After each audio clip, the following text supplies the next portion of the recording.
Oke, kalau minggu lalu kita udah bahas tentang ETL, sekarang kita bahas tentang temennya nih, namanya ELT. Jadi kalau dibahas dari perbedaannya ya, ETL sama ELT dari segi nama, itu cuman beda urutannya aja. Jadi ETL sama ELT.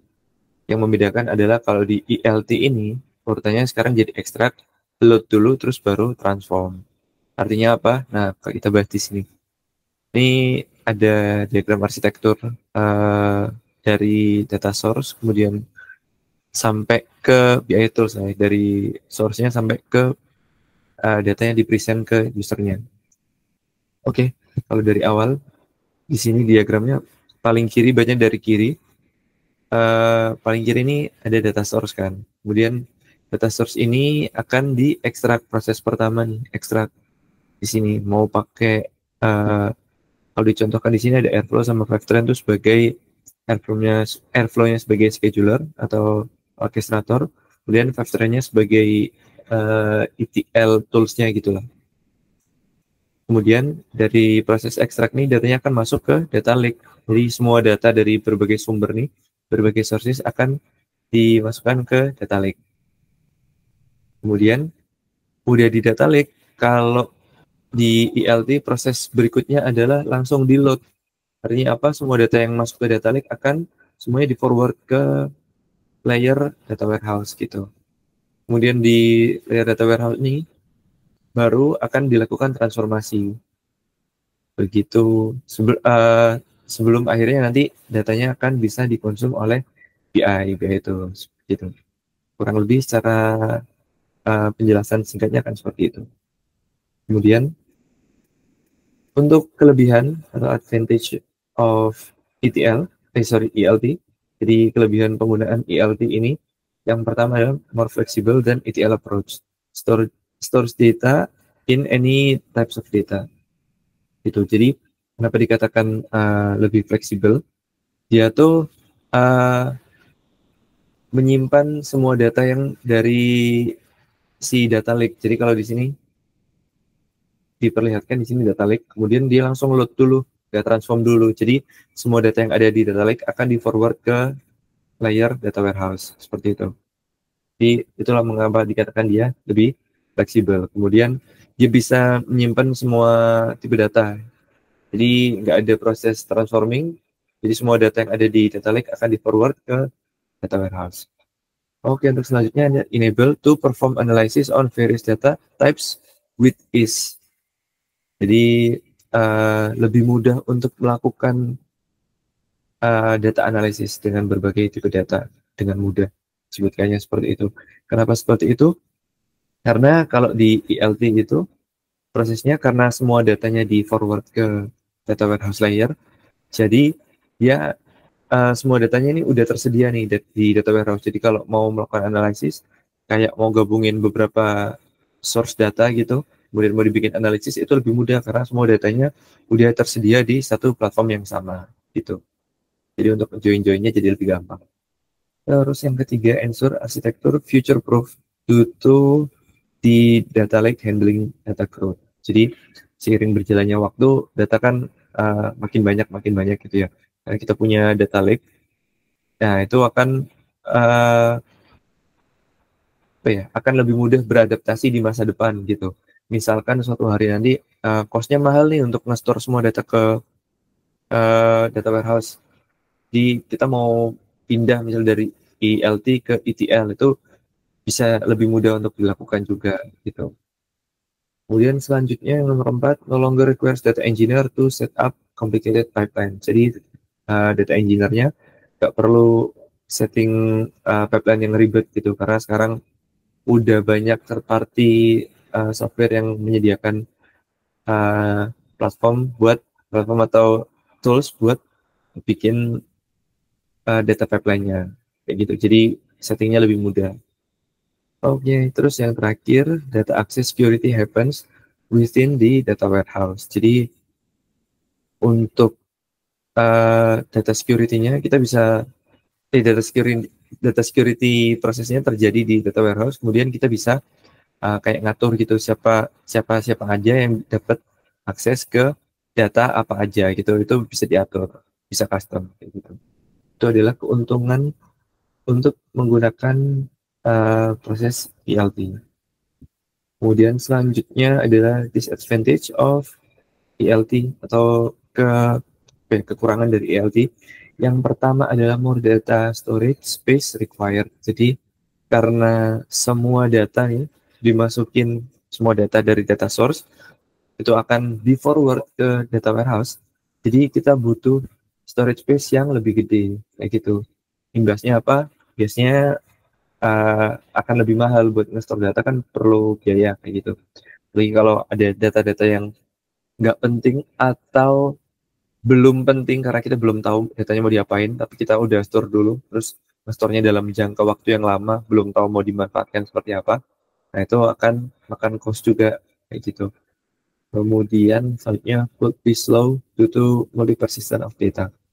Jadi karena datanya banyak yang di-store ke data warehouse, mungkin query-nya akan jadi lebih pelan gitu, karena dibutuh waktu buat nyariin data yang kita mau gitu kan, waktu kita nge-query kayak gitu.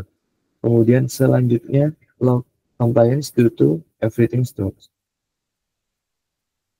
Oke, kayak ini cukup jelas ya kayak ini, karena jadi semuanya di store, jadi mungkin kita nggak tahu mana yang penting mana yang enggak gitu. Terus selanjutnya yang keempat, security risk if not handled PII data correctly. Jadi PII itu personal identifiable information kalau nggak salah. Jadi kalau kita nggak tepat ngasih akses ke orang atau ke data yang tepat gitu. Jadi dimensi dengan kalau kita bisa ngasih uh, custom nih ke orang siapa-siapa aja yang bisa lihat data apa aja gitu.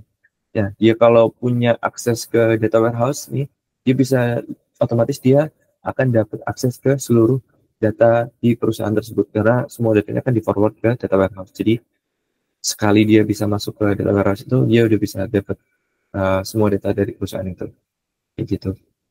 Kemudian yang terakhir, fairly new technology due to popularity in cloud solution ya. Jadi LT ini relatif baru lah ya. Jadi mungkin masih ada banyak dinamika yang terjadi, mungkin masih banyak tools yang dikembangkan juga. Tapi sekarang kayaknya untuk tools udah banyak juga sih, tools ETL biasanya udah menghandle ELT juga, kayak gitu. Kurang lebih itu pembahasan tentang ELT. Kita masuk ke nextnya, ini adalah komparasi dari ETL dan ELT. Baik, untuk yang pertama dari segi volume, untuk ETL disebutkan dia bisa cocok untuk small sampai dengan medium data volume. Sementara untuk ELT dia large data volume. Ini tergantung juga ya, biasanya untuk ETL sih dia emang ada proses transformasi di awal, tapi dengan seiring berjalannya waktu bisa datanya kan makin lama makin gede juga. Jadi bisa juga dia dikategorikan sebagai large data volume juga kayak gitu. Tapi untuk ELT emang jelas dia untuk large data volume karena semua data dari data source itu akan otomatis di forward ke data warehouse. Jadi otomatis dari awal emang dia volumenya udah gede. Selanjutnya dari skill load time-nya untuk ETL dia slower dan ETL due to transformation before handling to before loading to data warehouse.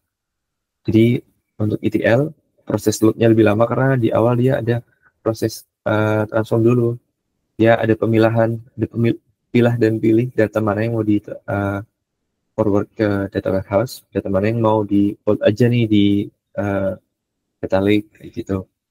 Jadi karena ada proses itu di awal, ada proses filtering di awal, jadi dia prosesnya lebih lama daripada ELT. Kalau proses ELT dia lebih cepat karena saya langsung di forward ke data warehouse kayak gitu kan. Kemudian selanjutnya dari segi transformasi. Nah, transformation-nya itu terjadi di luar data warehouse karena transformasinya biasanya di staging gitu kan. Terus dia memilih ada proses filtering, dia pilih data mana yang mau di forward, data mana yang mau ditinggal di situ gitu. Kemudian untuk ELT, transformation within data warehouse, biasanya transformasinya terjadi di dalam data warehouse. Jadi proses modelingnya tuh di dalam data warehouse karena semua datanya di forward ke ELT, semua datanya di forward ke data warehouse, jadi proses modelingnya atau proses filtering datanya tuh terjadinya di data warehouse-nya juga gitu. Kemudian data size atau volume is not an issue, jadi nggak masalah, dia bisa handle large volume of data.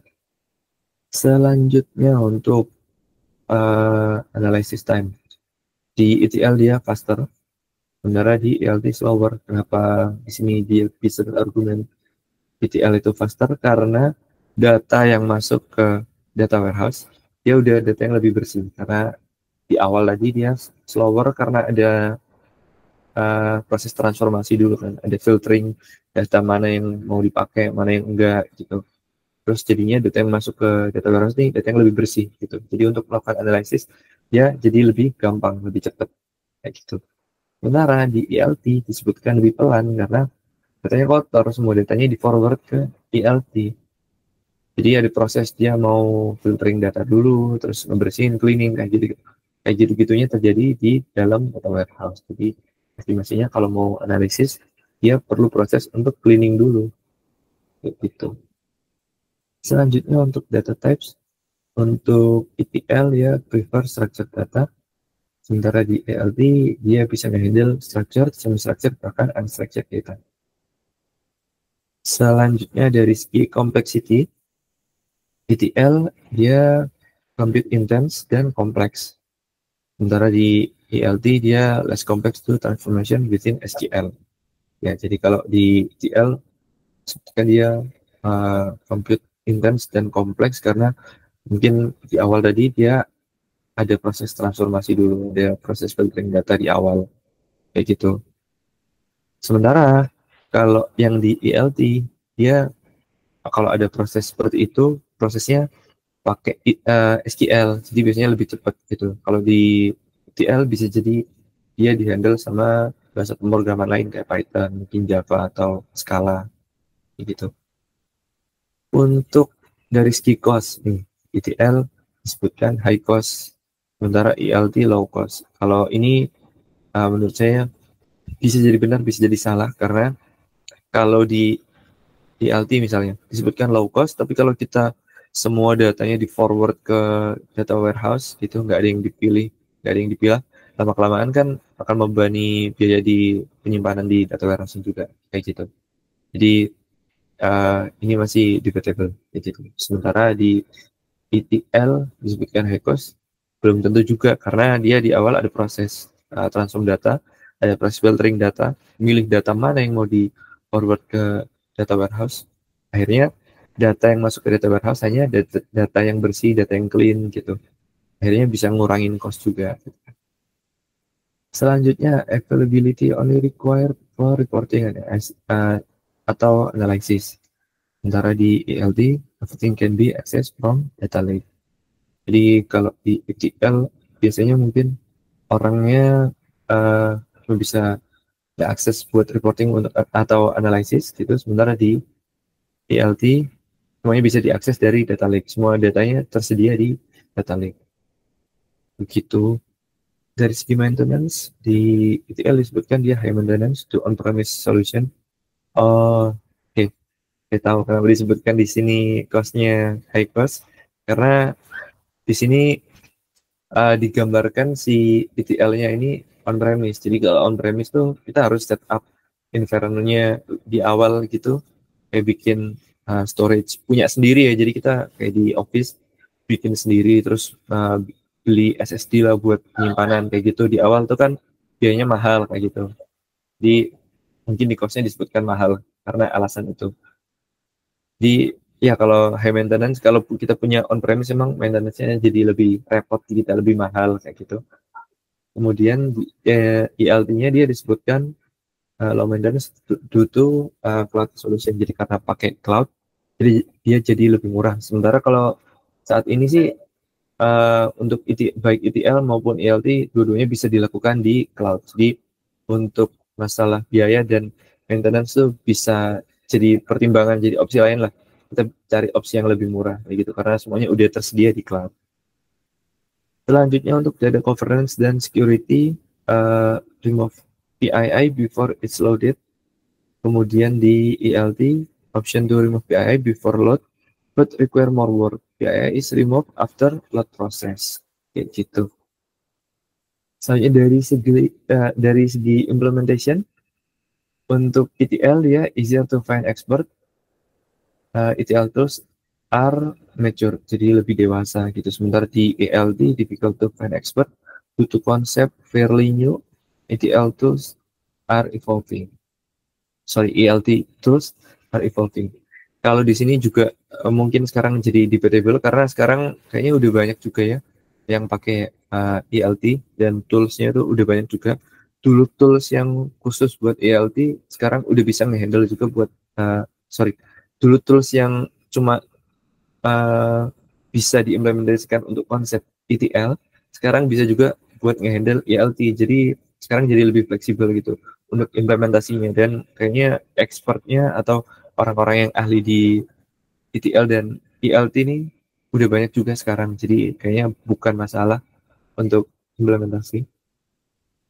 Baiklah, selanjutnya untuk usability, developer require extra step for business user, fixed timeline, tables, extra work for edition.